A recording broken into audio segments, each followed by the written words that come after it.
Il y a deux éléments. Il y a un premier élément qui est la dynamique de la consommation d'électricité. Il est vraiment extrêmement important que l'ensemble des moyens soient mis pour redresser la courbe de la consommation d'électricité, notamment dans le domaine de la mobilité, des bâtiments et l'électrification des usages. Pour mémoire, 2 tiers de l'effort que l'on doit faire pour tendre vers la neutralité carbone repose sur l'électrification des usages.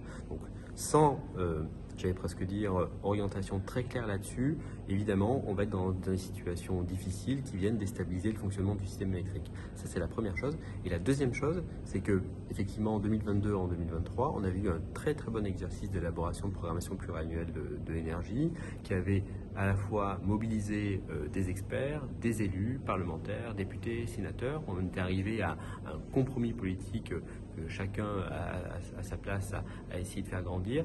Et il faut maintenant qu'on atterrisse sur ce sujet-là, puisque du coup, à la fois techniquement et politiquement, c'est quelque chose qui est solide.